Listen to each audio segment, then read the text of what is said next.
Then Joseph, unable to keep back his feelings before those who were with him, gave orders for everyone to be sent away, and no one was present when he made clear to his brothers who he was, and so loud was his weeping, that it came to the ears of the Egyptians and all Pharaoh's house. And Joseph said to his brothers, I am Joseph, is my father still living? But his brothers were not able to give him an answer, for they were troubled before him. Then Joseph said to his brothers, Come near to me. And they came near, and he said, I am Joseph your brother, whom you sent into Egypt. Now do not be troubled or angry with yourselves for sending me away, because God sent me before you to be the Savior of your lives. For these 2 years have been years of need, and there are still 5 more years to come in which there will be no plowing or cutting of grain. God sent me before you to keep you and yours living on earth so that you might become a great nation. So now it was not you who sent me here, but God, and he has made me as a father to Pharaoh, and lord of all his house, and ruler over all the land of Egypt. Now go quickly to my father, and say to him, Your son Joseph says, God has made me ruler over all the land of Egypt. Come down to me straight away. The land of Goshen will be your living place, and you will be near me.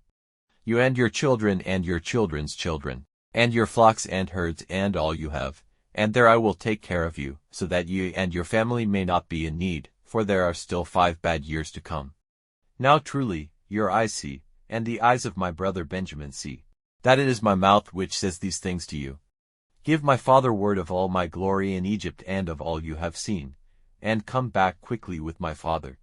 Then, weeping, he took Benjamin in his arms, and Benjamin himself was weeping on Joseph's neck. Then he gave a kiss to all his brothers, weeping over them. And after that his brothers had no fear of talking to him. And news of these things went through Pharaoh's house, and it was said that Joseph's brothers were come. And it seemed good to Pharaoh and his servants. And Pharaoh said to Joseph, Say to your brothers, Put your goods on your beasts and go back to the land of Canaan. And get your father and your families and come back to me. And I will give you all the good things of Egypt, and the fat of the land will be your food.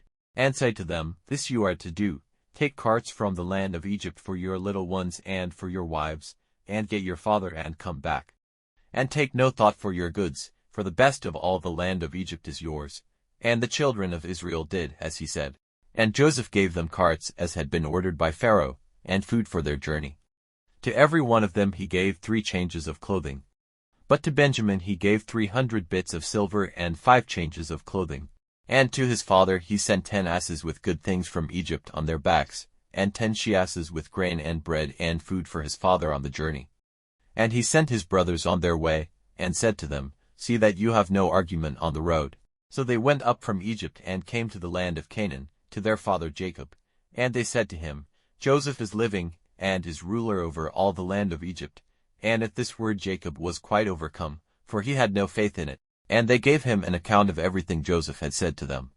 And when he saw the carts which Joseph had sent for them, his spirit came back to him. And Israel said, It is enough. Joseph my son is still living. I will go and see him before my death.